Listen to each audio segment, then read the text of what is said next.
같이 있습니다. 그 사람들이 거기서 일어나서 소돔으로 향하고 아브라함은 그들을 전송하러 함께 나가니라. 여호와께서 이르시되 내가 하려는 것을 아브라함에게 숨기겠느냐. 아브라함은 강대한 나라가 되고 천하 만민은 그로 말미암아 복을 받게 될 것이 아니냐. 내가 그로 그 자식과 권속에게 명하여 여호와의 도를 지켜 의와 공도를 행하게 하려고 그를 택하였나니 이는 나 여호와가 아브라함에게 대하여 말한 일을 이루려 함이니라. 여호와께서 또 이르시되 소돔과 고모라에 대한 부르짖음이 크고 그 죄악이 심히 무거우니 내가 이제 내려가서 그 모든 행하는 것이 과연 내게 들린 부르짖음과 같은지 그렇지 않은지 내가 보고 알려 하노라.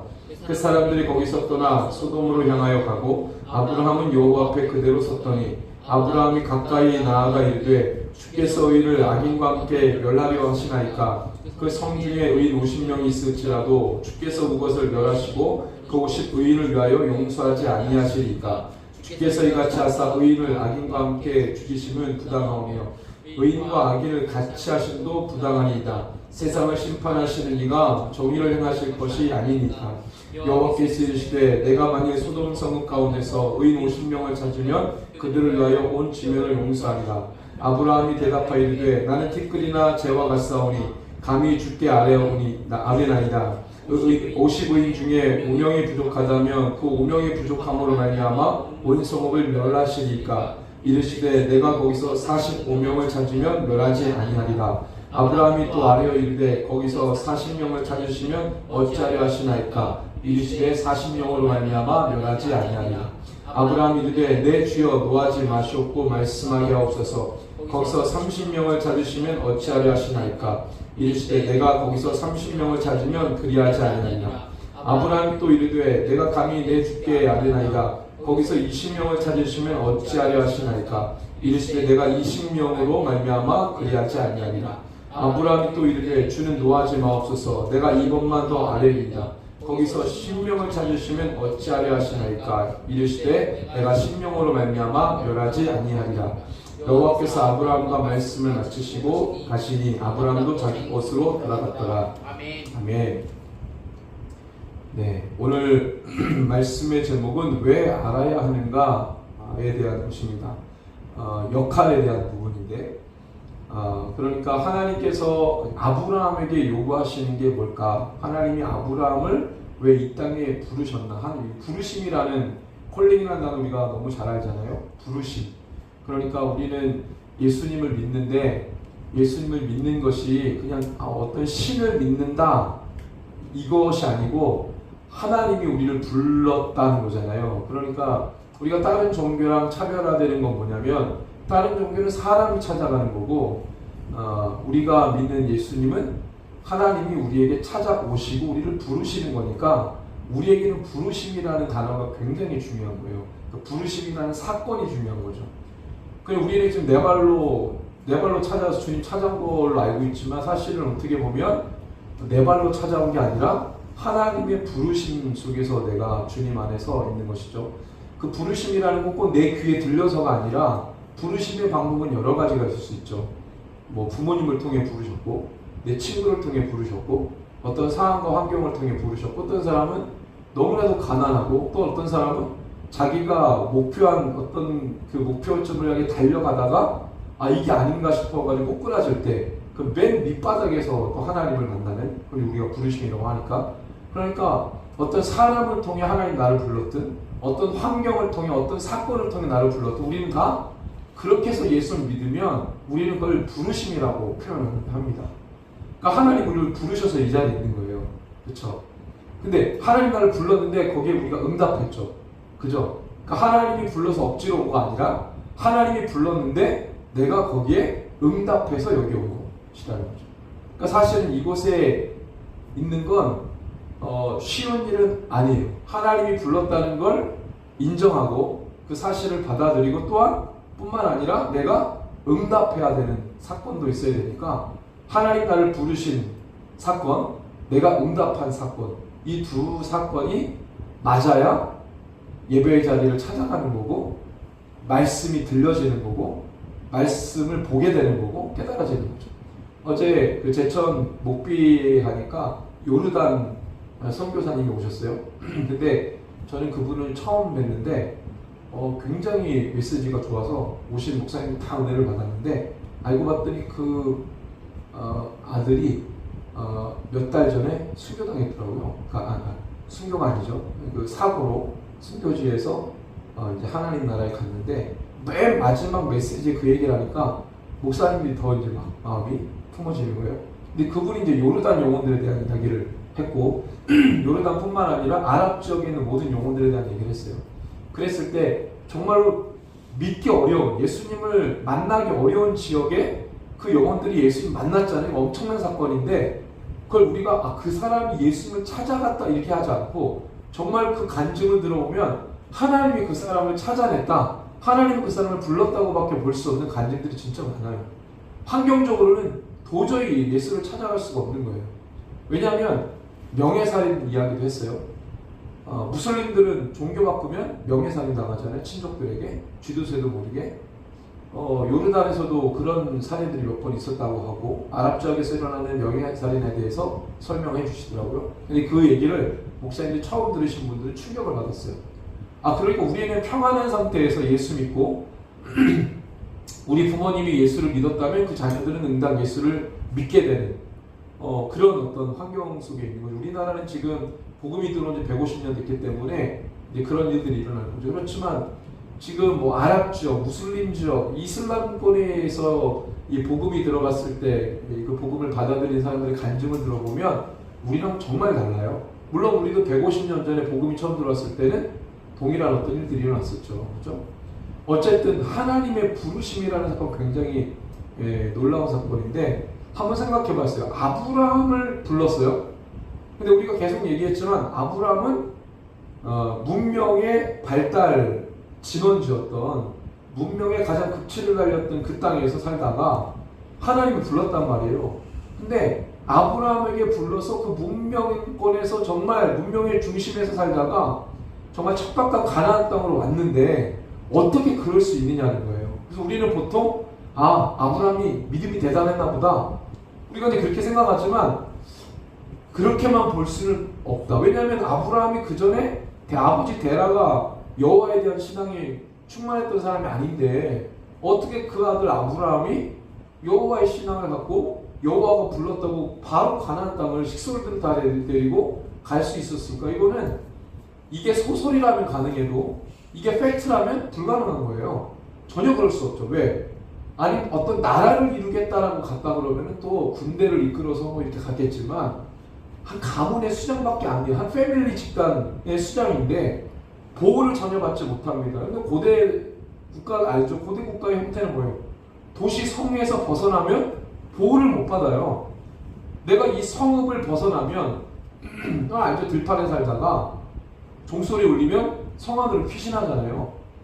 네, 그게 성 안으로 들어가야 돼. 보호를 받으니까. 그런데 아니 어떻게 보호를 받지 않고 성문을 나서서 가나안 땅으로 가냔 말이에요. 이거 친척 속에 있는 가나안 땅에 이해가 안 되는 거죠. 한번 생각해봤어요. 묵상하고 또 묵상해봤는데 이런 생각이 드는 거예요. 하나님이 아브라함을 불렀을 때 12장 1절 3절에 보니까 엄청난 축복을 해주시죠. 한번 우리 다시 한번 볼까요? 하나님이 아브라함에게 어떤 축복을 주셨냐면 이렇게 말씀하신 거죠. 여호와께서 아브라함에게 이르시되 너는 너의 고향과 친척과 아버지의 집을 떠나 내가 너에게 보여줄 땅으로 가라. 어떻게 떠날 수 있겠어요? 정말 어렵겠죠. 근데 그 다음 2절 3절을 보면은 떠날 수도 있겠다는 생각이 들어요. 근데 동기가 중요합니다. 2절 3절 보면 내가 너로 뭘 이루게 하겠다? 하나님이 아브라함에게 뭘 약속했어요? 내가 너로 뭘 이루겠다? 예, 내가 너를 통해 큰 민족을 이루겠다라고 했으면 하나님이 아브라함에게 어떤 신이 야훼라는 신이 아브라함에게 나타나서 아브라함의 살을 또 누르는 달의 여신 난나신을 섬기는 종교 중심 지역이었어요.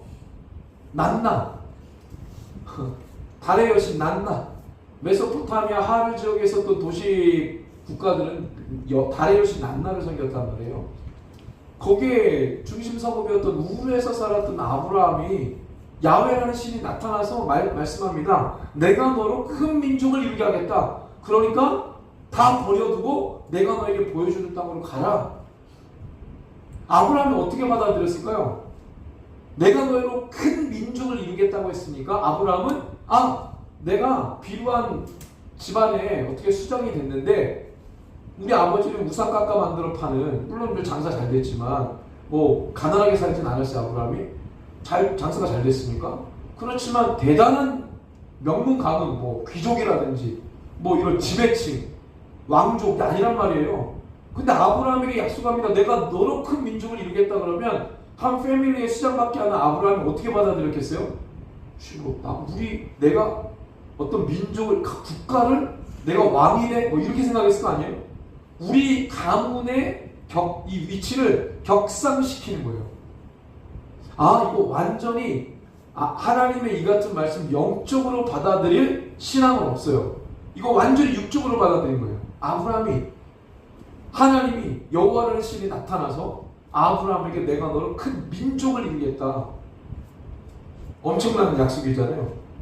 내가 너에게 복을 주고 너 이름을 창대하겠다. 어떤 신이 고대인에게 나타나서 민족을 이루겠다. 너의 이름을 높여주겠다. 너에게 복을 내리는 자는 복을 주고 너를 저주하는 자는 내가 저주해. 하나님 대신 싸워주겠다. 어떤 신이 이거는 나를 통해 국가를 만들 건가? 우리 집안을 아브라함을 선조로 하는 제1대라고 하는 무슨 아브라함의 국가를 만드시려나? 우리 가문을 그런 식으로? 아브라함이 이렇게 해석하지 않았을까? 완전 육적으로. 그러니까 그 신이 그 약속하고 보장받아서 무주공산 같은 그 가나안 지역에 온 거예요.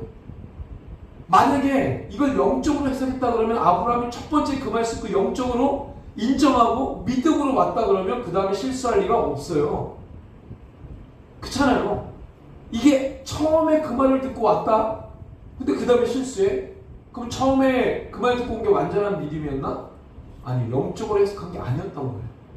그러니까 하나님은 아브라함에게, 신이 무슨 아브라함에게 떠보는 것도 아니고 장난치는 것도 아니고, 하나님, 천지 만물을 창조하신 하나님이 아담부터 시작해가지고 쭉쭉쭉 오다가 에녹과 무드셀라와 그 다음에 노아와 어마어마한 일을 행하시고 셈, 함, 야벳의 셈족을 통해서 하나님 엄청난 계보를 이어서 지금 아브라함까지 왔는데, 아브라함까지 와가지고 하나님이 허튼 소리를 할 리가 없어요. 아브라함을 선택하신 이는 아담을 만드신 하나님이십니다. 그러니까 아브라함을 부르셨을 때는 내가 너의 이름을, 너를 왕으로 세우고 너를 통해 국가를 만들겠다는 약속이 아니라, 그런 땅의 약속이 아니잖아요. 육체적인 약속이 아니라 완전히 영적인 하나님의 일을 이루기 위한, 결국에 하나님의 백성을 이루기 위한, 당대에 너를 왕으로 세우는 게 아니라 너를 왕으로 세우는 1대 아브라함 왕을 세운 하나님의 국가를 만들고 너로 자손을, 이게 아니라 아브라함 그렇게 해석했을지도 몰라요. 그러니까 따라갔겠죠. 그렇게 해주시는 줄 알고. 그러니까 가나안 땅의 컨디션을 알매도 불구하고 몰랐을 리가 없죠. 메소포타미아 북왕국이 남왕국을 지배했잖아요. 그 정보를 다 아는데 상인들이 우르에오고 하란에서 우르에오고 다 알잖아요. 애굽에서 출발한 상인들이 가나안 땅을 레반트 지역을 거쳐서 메소포타미아 지역으로 오는 그 모든 상인들을 다 알고 있었단 말이에요. 가나안의 정보를 모를 리가 없어요. 근데 그 허접한 땅으로 하나님이 불러내시는데 이 약속이 아니면, 이렇게 받아들이지 않으면, 이렇게 해석하지 않으면 왜 그 땅을 따라가겠냐고요. 아브라함은 그렇게 얘기한 거예요. 하나님의 약속을 자기 편에서 자기 방식으로 이해해서 해석하고 받아들인 거예요. 그건 하나님 수준이 아니죠. 일단 예스했는데, 따라왔는데 하나님의 그 신묘막측한 비전을 다 못 받아낸 거예요. 그러니까 그 다음에 필요한 건 뭐냐면, 결국에는 하나님의 완전하신 뜻을 100% 받아들일 수 있는 아브라함이 되기 위해서 무슨 과정이 필요합니까?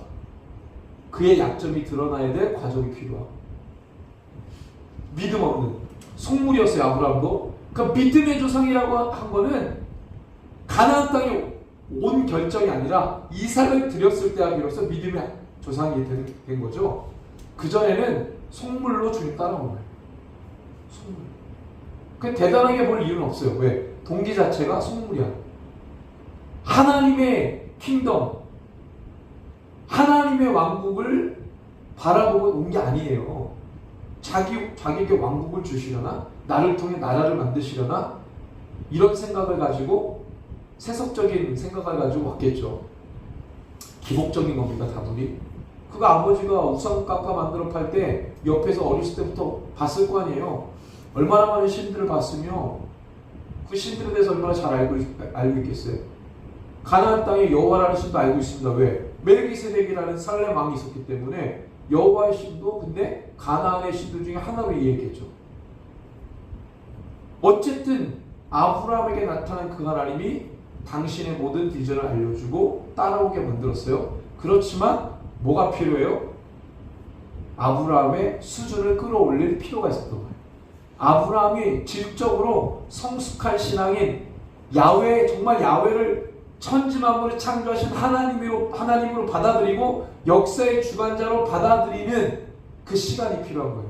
75세 때 가나안에 왔어요. 이스마엘을 낳은 게 86세입니다. 가나안 땅에 정착한 지 11년 만에 이스마엘 낳았어요. 이스마엘이 자기 아들인 줄 알고 엄청나게 애지중지 키웠는데 하나님이 광야로 그 어미 하갈과 함께 보내게 만들어요. 생떼 같은 자식을 하나님이 가라고 하니까 보냈다가 다시 돌아오게 하잖아요. 그래서 하갈은 자기의 원래 주인이었던 사레의 말에 복종하게 만들고 그 다음 해에 하나님이 드디어 누굴 주세요? 이삭을 주시는 거예요. 그런데 놀라운 것은 18장에 우리가 알고 있었던 그 상황들이 연출이 되고 그 다음에 뭐가 시작이 돼요? 소돔과 고모라를 멸하시려는 그 기사가 18장 오늘 읽었던 본문에 나와요. 자, 그러면 우리가 이 첫 번째 하나님이 아브라함을 부르실 때 그 이유가 있잖아요.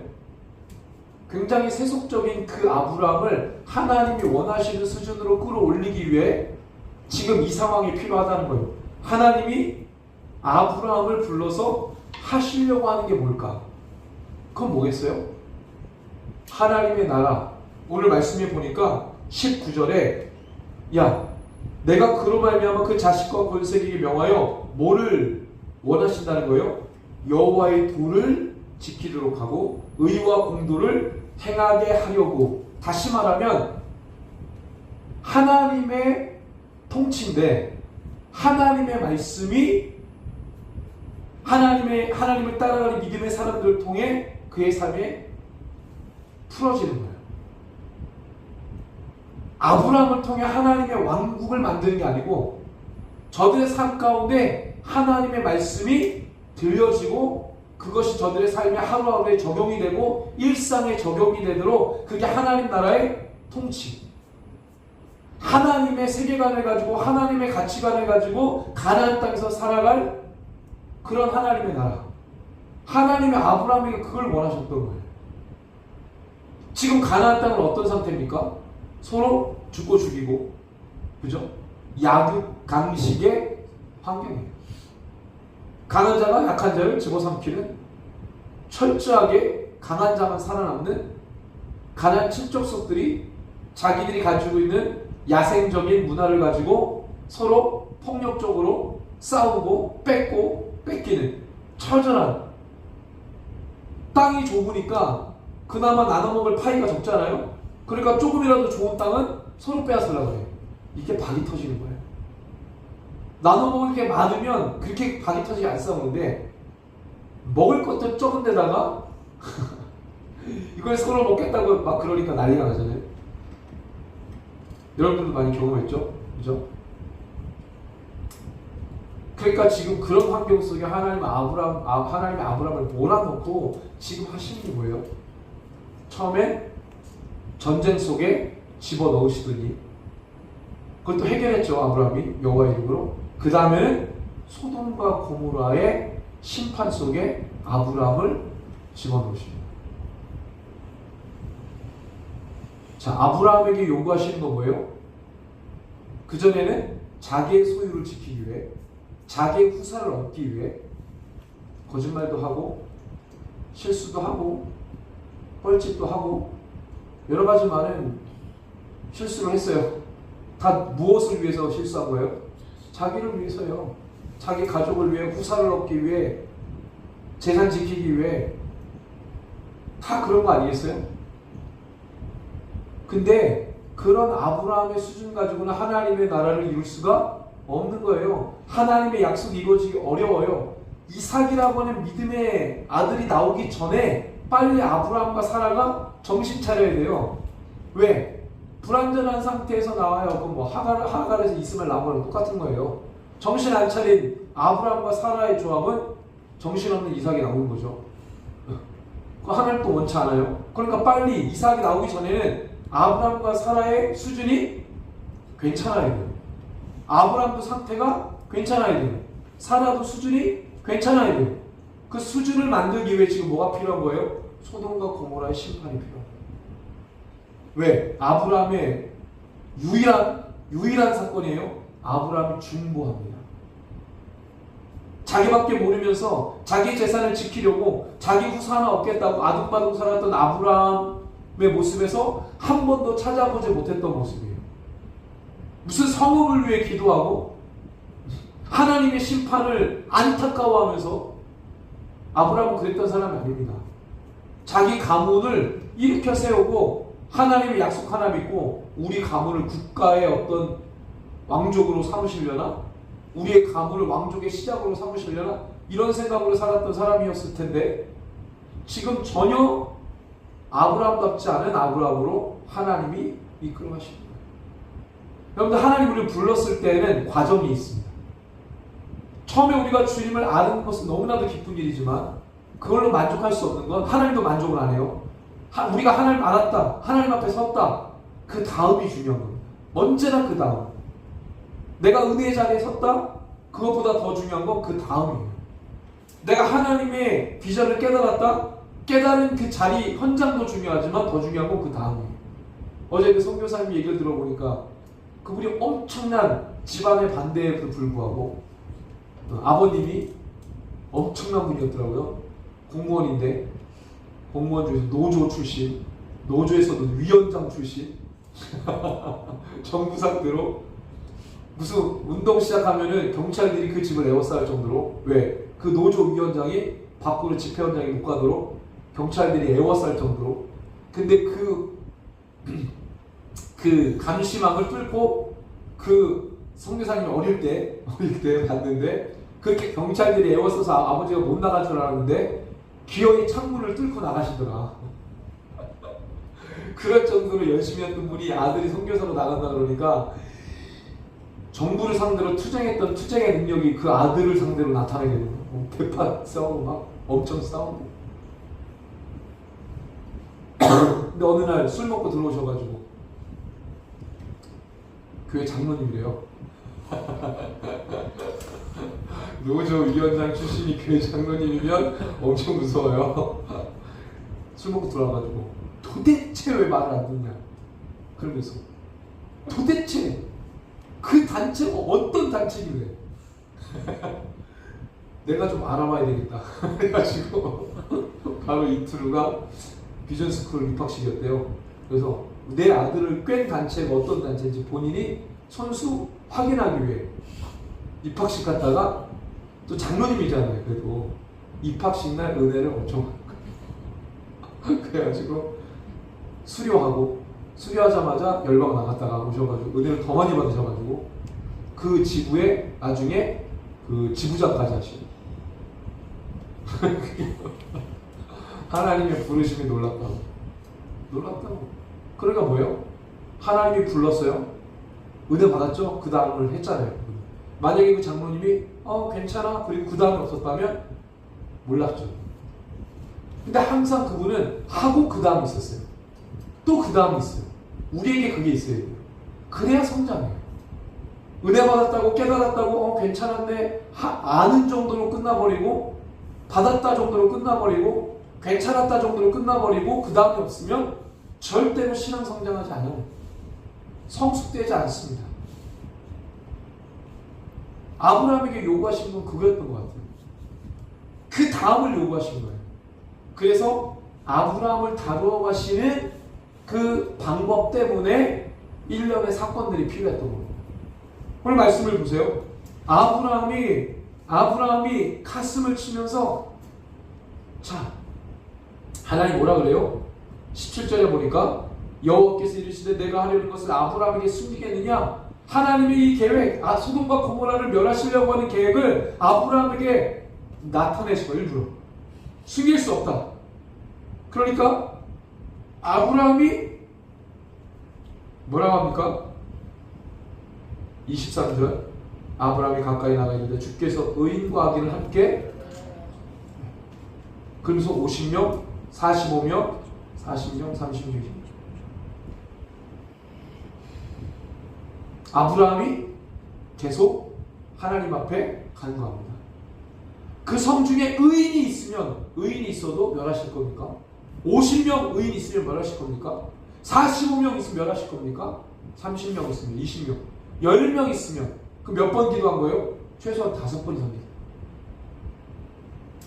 하나님 앞에 중재자로, 하나님이 하시려는 일에 중재자로 나선 첫 번째 사람. 네, 중재자. 하나님이 이걸 원하셨고, 물론 그 소돔과 고모라에 누가 살았어요? 조카 롯이 살았죠. 여러분들 14장에서 아브라함이 그 연합 국가들의 전쟁에 왜 그 소용돌이 속에 들어갔습니까? 롯이 잡혀갔습니다. 뭐예요? 하나님이 자꾸만 아브라함을 움직이는 어떤 밑밥 같은 게 있어요. 롯 때문에 그 전쟁에 참여하게 만들고, 롯 때문에 중보자로 서게 만드십니다. 아브라함에게는 롯이 아킬레스 건일 거예요. 하나밖에 없는 가문의 피부치, 생명부지, 모든 본토 친척 아비집을 떠나서 조카 롯과 함께 혈혈단신 내려온만이에요. 그죠? 자기 동생의 아들 책임지겠다고 하고, 자기 동생은 이미 죽었잖아요. 그러니까 그 아들 책임지겠다고 데리고 온 거겠죠. 내가 이 아들을 책임지겠다, 내 아들 삼겠다. 그때 아브라함이 아들이 없었으니까. 자기 아들처럼 생각했던 롯을 구하기 위해 전쟁도 참가하고, 목숨 걸고, 자기 롯을 살리겠다고 지금 하나님께 뭐예요? 중보자로 쓰고. 하나님은 아브라함을 알고 있었어요. 어떻게 하면 아브라함이 움직이는지를 알고 있었어요. 그렇지만 그 아브라함이 행하고 있는 역할은 굉장히 중요한 거였어요. 연합 국가들의 전쟁에서 아브라함의 역할이 필요했었어요. 지금 이 소돔과 고모라를 심판하는 이 현장에서도 아브라함의 역할이 굉장히 중요합니다. 중보자가 있었어야 돼요. 중보자. 하나님이 단번에 심판할 수도 있지만 아브라함에게 이 일을 숨기지 않고 나타내려고 했던 이유는 중보자를 찾으시는 거예요. 에스겔을 보면 하나님이 에스겔을 통해 뭐라고 말씀하십니까? 에스겔이 선포하죠. 하나님이 중보자를 찾으십니다. 그래서 파수꾼을 세웁니다. 그래서 적들이 왔을 때 파수꾼의 역할은 뭐예요? 적들이 오는 것을 알려야 되는 거죠. 만약에 그 역할을 못하면 하나님이 누구의 죄를, 그 역할을 감당하지 못한 누구의 죄? 파수꾼의 죄를 묻겠다는 거죠.